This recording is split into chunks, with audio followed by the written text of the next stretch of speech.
Formula One is back in Las Vegas.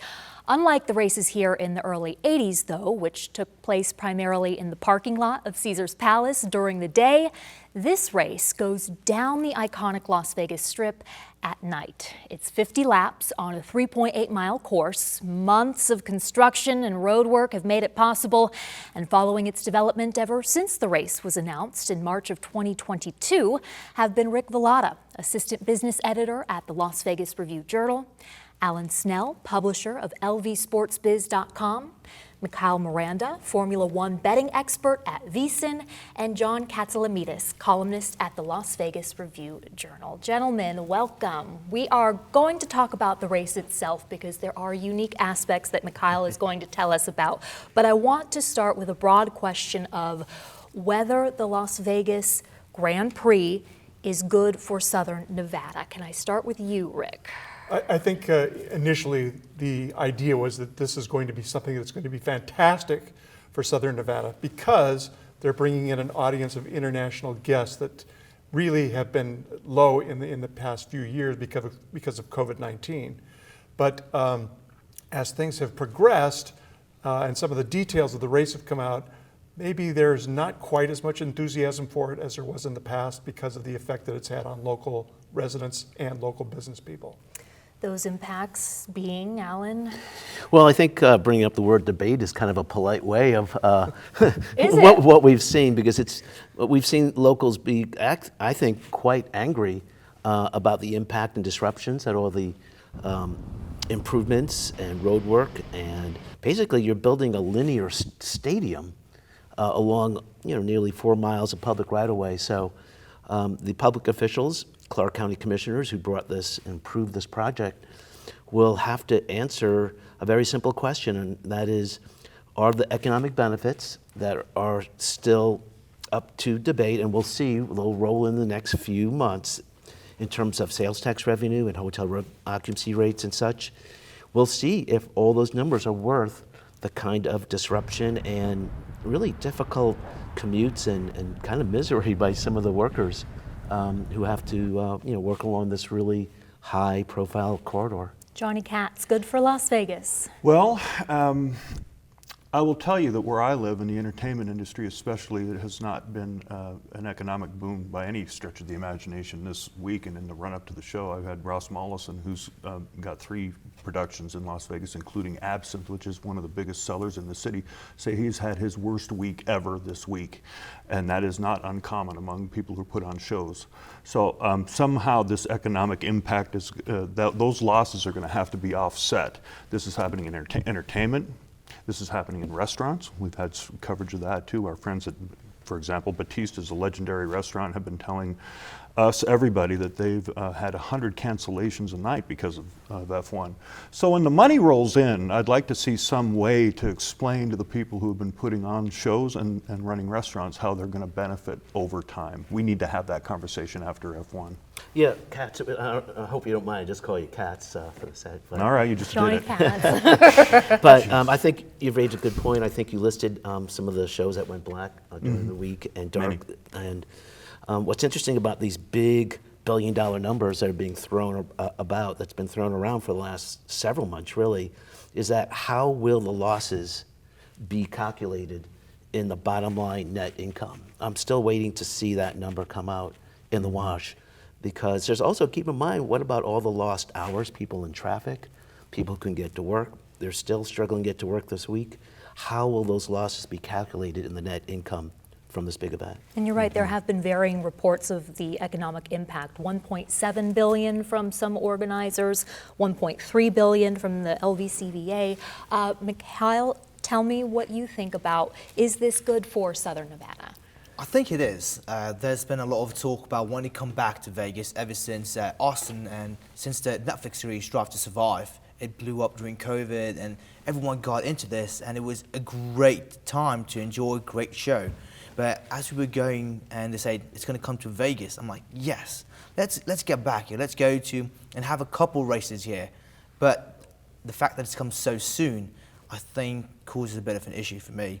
I think they needed to wait a little bit, because now that we're on a second year of the new technical directives, Max Explain that, Verstappen. how that works. New technical regulations, right? Yeah, so it's basically the FIA and Formula One, they get together, they try to get closer racing. So they go and they say, all right, the car has to be designed this way. So the new design is to reduce any disturbing wake, which is the air coming off the car in front of you. They try to reduce that so the cars behind can follow you much closer. So it did bring everything closer, but now teams in the second year have regressed at the start of the season. And you saw Max Verstappen and Red Bull absolutely dominate the rest of the season. And so now that we're closer to the penultimate race and getting to the end of the season, it's like, what's the point of coming to Vegas and any of the racing since Max wrapped up the championship? Right. There was no closer racing at all this season. And I felt like when you get to the engine regulations in 26, that would restart everything for all the teams. So it's going to be much closer. And if Vegas took it back then to 2026, it would have been much more fun to watch it as a fan, as a bettor, and just everyone in Vegas, because they would have had time to prepare for this. But I know that we have a lot more sports coming to Vegas, so that might have been a clash there. But I think if they'd waited, they could have capitalized a bit more and give businesses some time to prepare for it. That as well, and Really better good plans around It construction. feels exhibitionist, exhibition-like, this Yeah. event to me, right? I mean, I don't follow the circuit, only recently, but it feels like this is what an F1 race would look like, and if it were, performed in Las Vegas. They're trying to be a lot more performative rather than being racers and drivers and being Formula Well, One. that's a point brought up by Max. I mean, Yeah. talking about the show, and quite frankly, it seems like every sports event now has to have this bigger than life kind of veneer to it. You saw it with the Vegas Golden Knights. The Raiders have their Showtime shtick, and obviously F1 is putting on a show that's kind of wrapped around a race. And then, but then the other thing, part of it too, is that a lot of local people really have not got much of an idea of what F1 looks like. And this will be something new to expose the local audience to. However, it's very difficult for some of the local audience to actually see this in person because of the prohibitive Yeah. Well, what's prices. interesting about that, Rick, is that the Las Vegas Grand Prix had a representative actually issue a statement saying, if you don't have a ticket and you're not directly involved, it's a good idea to stay away from the Strip corridor. I mean, it's almost acknowledging that. To your point, Rick, those folks are not going to see it. They're not going to eyewitness it. Last night, for example, was the big super duper drone show and the fireworks. The grand opening ceremony. Right, and it was rainy and drizzly, so I'm sure a lot of locals kind of stayed away. But to your point, not too many locals have really I remember experienced when they this. first started talking about this, a lot of people asked me about what was going to happen, and I said, well, it's still early, but they were all excited about, oh, this is going to be on a public street, so we'll just be able to walk on the sidewalks and watch it. But of course, that's not happening. Yeah. Well, right. They had some PR stumbles. I thought that $200 ticket that they were hyping for the locals actually was not a ticket to the Saturday night race. I think it was for the practice Thursday and rounds. Right, Yeah. exactly. Yeah. And I know that ticked off a lot of locals because they felt they were misled. Yeah, The there was a lot of things going on from the PR's point, because every time they mentioned Vegas, all they said was on the streets of Vegas, down the strip. I go, a race is not just one strip. There's corners and everything. And the fact that they chose to do a street race also was concerning to me. The original plan that I heard from rumors from people in F1 was that they wanted to build an actual F1 track out here. That was the plan. But to do that, you have to go through the FIA, and the track has to be approved by them. To circumnavigate that, you get a street race. So they had the talks last year, and that's what the race is on this year. Where if it was a track race, you had the talks last year, you wait till 26 to get the race on. So there was a lot of things going on with tracks and having to get their contracts up and renewed. We lost France this year. I think that's a big Grand Prix that just got taken off and Vegas is on. So I don't like that fact. They have to go through the certain steps and get a good race on, because Vegas has been hyped up so much, and if it does not live up to the standard, what happens as a financial incentive? No one wants to come back here, because if it's that expensive, tickets will drop down, but again, doesn't matter if the tickets drop down, it's just not fun to be here. Which they have dropped down, They have. as have hotel rates. Hotel rates also. Well, Mikhail, you brought up a good point about how the Strip has been kind of the star of the show, yet the public has no access to it. But something that locals will recognize is that the parallel road, Koval Lane, actually is an important kind of secondary spine used by a lot of hotel workers, a lot of entertainment people. It's a key transportation corridor. Koval was actually it's going to be closed for a whole week even after the race. I believe it's November 25th when they're going to even reopen Koval, which obviously has been taken over as part of the literal venue for this event. But again, that's just another little thing that is irritating locals where even after the race, it's going to be weeks. I think Steve Hill at the LVCVA mentioned that, well, it's going to be another 6 to 8 weeks after the race until things get back to normal on the Strip. That'll be about, 3-4 months of time that the rhythms of everyday life has been disrupted. And I'm wondering what the National Finals Rodeo people think about that, because Yeah. they're trying to move in and get Exactly. some publicity before their event. That's my which dream is in early mashup, by the December. way, Rick, is NFR and F1 brought together. What a unique combo of a crowd, huh? An F1 sponsored cowboy in the contest. But I will tell you, that on this teardown thing, I'm looking at that as much as anything too. Because I was joking with the folks at MGM Resorts International about the Bellagio Fountain Club. They want to take that down by the holidays. They want to have that thing completely out. And I was saying, you might want to open that up to some volunteers from Las Vegas to help you take that down, because I think a lot of people would be there to roll it out and help expedite the process. But they're going to store it, at the Cosmopolitan, at the old employee parking garage there, and put that away. And then they're saying that they can just snap it together and put it back next year. So, they're preparing already for next year. But Is it going everybody's to over be it. Everybody's easier over it. next year because of Should the be. It infrastructure has to that's be. You been would put? think. You would think. The thing that comes down to for street races is that if they have to repave the tracks, How gonna- often? I hope they don't do that often, because the whole point of a street race is to get the realism from the street itself. If you're paving it, then you're just having another track down. Just make it your own I track. heard 5 years they'd have to do this extensive work again after the 5-year mark. Right, but keep in Between 3 mind- and 5 years. Keep in mind, F1 is asking Clark County for $40 million toward the repaving job.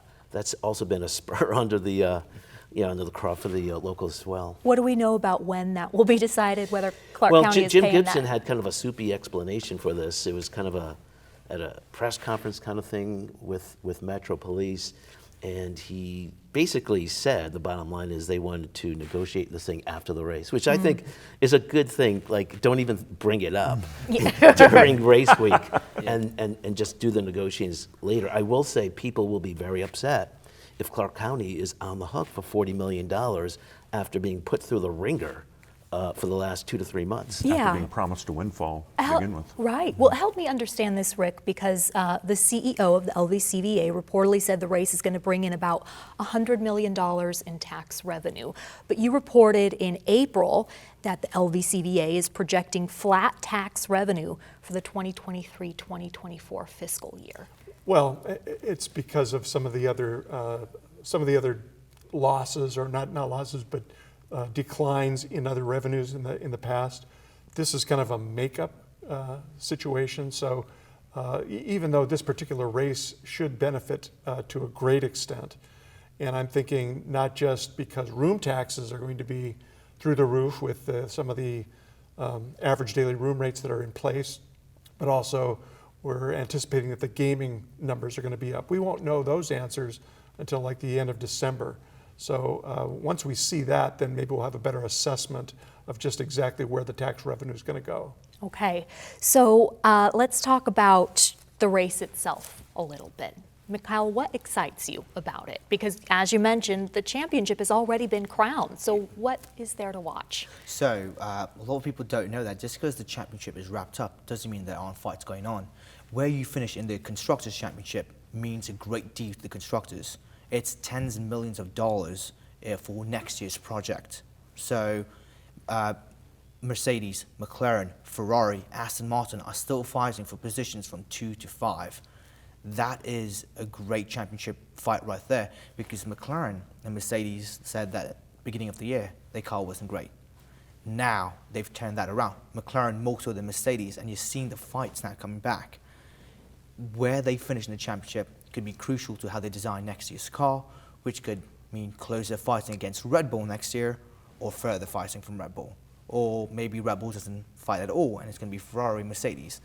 All this makes a great deal for fighting and watching the race. So you're not really watching who's going to win the race. You're watching for who finishes where now.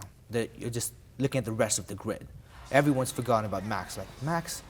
No, please don't. Now it's like, but who's the next name that you know? Lewis Hamilton. It's a great name. Daniel Ricciardo.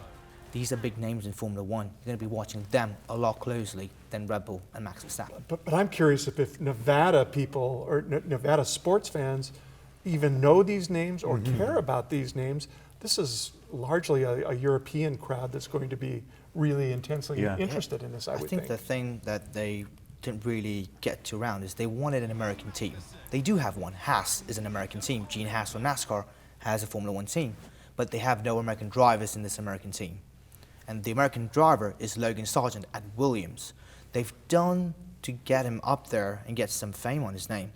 But his teammate Alex Albon has taken the light from him because of how good he's performed this year. And Logan, in comparison, has not done as well. So I think when you put an American team, an American driver, you have this all-American thing, and it makes you want to watch as an American fan. You're like, oh, okay, I want to see what America can do in a European sport now. That makes people here, I believe, want to watch the race. But when you don't have that all-American, it's like, now I'll focus on football or I'll focus on something else. And I also think about the start time of this race. It is catered for the European audience, correct? Yep. So how well do you think this Grand Prix is doing in reaching the U.S. fan base as it has claimed it's been wanting to do? On the East Coast hubs, you're talking about a race that's going to start 1 a.m. in the morning on Sunday. It's a big, to me, it's a big gamble by Formula One. They have planted the flag in the ground with this incredible building. I mean, it's a building that they say will be used for corporate parties and entertainment purposes during the year. And to me, it'll be an interesting showdown between our two really high-powered buildings. You have Raider Stadium, which has a lot of events. They have a lot of catered events, a lot of corporate things going on. And this building, I mean, again, another top shelf, upscale You're talking about venue. the pit building. And the pit building. So, and it was expensive, and they've invested, what, $500 million in this. So this is, and they're looking, I think, to cultivate an American fan base and get some fans coming to, they also have Austin and Miami. So it's interesting that I believe, is there another continent with 3 races in F1? I mean, no, they travel all over. Yeah, so they're counting on being concerning. here for at least 10 years for sure. Right. So their contract right now is for 5 years, but hopefully to extend to 10. I'm not going to lie to you, I hope they don't do that. I hope they take a break for about a year or so. That way they can focus, okay, what do we want F1 in Vegas to look like? Right now, all they wanted was F1 to come to Vegas. Now that it's here, you're going to take a look at the books. There's going to be a lot of scrutiny from people here in Vegas because they have not been happy, as we've all said. Like, there's nothing happy for residents of Vegas. Having this race at night, that's when a lot of parties and people come in. So now you've taken access to all of those as well, like the nightclubs and everything. That's gone away as well. I hear that a lot, by the way. Yeah. I heard it last night on the strip. We want this during the day if they're going to do it now and upset. Absolutely. Yeah, And exactly. That would have Why helped. though? Because The our nightclubs. city runs its hospitality and entertainment at night. You could lead into that with the race and then spill that audience into the clubs and into the shows. Right now they're sitting on those schedules, and that's what's causing the problem. The shows and well, I'll just say the shows and even the headliners are having to move either off or during matinees, and that's When you're talking about trying to hit a 50% capacity, and that's what they're saying, we're going for 50% because of this race, that's no place to be. You can't really make money that way. So that's another. I'm just wondering about the nuanced argument about the series, about F1. You know, that's not the conversation we're having here in Las Vegas about who's, you know, going to finish where. Are we rooting for, you know, are we looking at who's going to finish third? The conversation is going to be, is this thing worth it in the first place? You know, let's get that established. I would love to see, it's almost like a political campaign, like a primary season. Nevada to move up in the process, you know, and be more relevant early rather than at the end. Well, let's remember why they stuck it in the week that it is. That is because it's kind of a slow week. It was the week before Thanksgiving. If they could mesh the schedule with F1, then this would be good for everybody. But the fact is they want to keep this going on a regular basis in that week before, because there's been really nothing else on the calendar Well, I think when that's you say been relevant. when you say they, Rick, I think you're talking about the hotel, Correct. Hospitality industry, because I don't think the locals are into it, but I mean the hotels, like you said, it's coming at a time that's traditionally slow, and the argumentation has been very reminiscent of National Finals Rodeo, you know, in the second week of December, same concept. Right, that it's bringing tourism at a time when it's traditionally, historically low. Exactly. Whatever happened with the licensing fees that organizers wanted the restaurants and clubs with a view of the race to pay? Another horrible public relations stumble. You know, a lot of people were ticked off, and that went away, I think, after the bad PR. Again, just not a good way of endearing yourself in your new host community. What were you going to say, Johnny Katz? I'm with you. It was a PR blunder, but I haven't spoken to anybody who actually was required to pay it. You know, I haven't myself. I don't know if they're out there, but that was the word out there, and that was once it got out, I think it did roll back. Yeah, the last I read from the New York Post is I think they lowered the rates, but the organizers were threatening to put up something to block your view if you didn't pay that. Or shine the lights into the eyes of people who are sitting, you know, trackside. I mean, that was. When I first heard that, I thought, wait a minute, what are they doing? Wow. Well, I mean, and that's similar to putting up those view blockers on the pedestrian bridges. You could sell some sponsorships to eye doctors for that one. I did try to go and look at the positive of these. I'll try to look at it from F1's perspective. Now, the numbers that they projected were they were going to sell out everything. And at the time, it made sense. Like, hey, pay us this fee, or we'll take these spots so that we can make it available to more people, but at lower prices. But I think they underestimated what Thanksgiving means to America. And because of that slow week, because everyone wants this week to be a little bit chill, because next week it's football, you're going to be with your family, your brothers and sisters that annoy you, your mother-in-laws, and everything else that comes along that. So you're going to be in that high-stress environment, and you just want to enjoy football. You don't want to enjoy anything before that. This is adding the stress before you even get there. And it's just like, how do I get to work? It's not what am I going to happen at work, it's how do I get there? And I don't think F1 took that into consideration. Like, maybe it's a slow week, let's put this in here, but there's also the people's mentality of what they want to do. Again, people don't want to come to Vegas during Thanksgiving, they want to be with their families. Yeah. So just because coming out here to watch a race and fly back doesn't make that much sense, especially when the prices are this high. Or astronomical. And I think organizers have said, you know, next year we'll probably make more general admission tickets available. So much that we can talk about. I think we only have a few minutes left, though. I'm interested in what you all think about the investment that F1 continues to claim it's making in Las Vegas. To their credit, they're going to be giving $25 million to the Clark County School District to develop a STEM program surrounding this sport, the science and technology involved in it. They donated 1 million meals to the 3 Square Food Bank. Any thoughts on when they say we are investing in this community, how much do you think they really are? I think they really are. You know, this is again an area of public relations that they need to boost a little bit more, because you're right. A lot of people don't even know about this, but yeah, any time an organization, NFL for example, comes in and puts a lot of effort and money into programs that are important to people locally, it's a good thing, right? It's going to be something that's going to benefit everybody. That's what the Raiders and Golden Knights have done a very good job, especially the Raiders when they laid the groundwork when they were moving here. They made sure to do their community outreach and tell us what they were doing and where they were going. You know, classically, Mark Davis was on the board of the Cleveland Clinic before he even visited the facility. I'd like to see more of a listing and an accounting of that from F1. I'd like to see them and, you know, support the Cleveland Clinic, the Smith Center, our arts community, Nevada Ballet Theater, the Philharmonic, you know, things like that, Las Vegas Academy for that matter. You know, there's a whole laundry list of areas that they could spend a lot of that money for charity. You know, I mean, you know, call me, I'll tell you where you can go with it.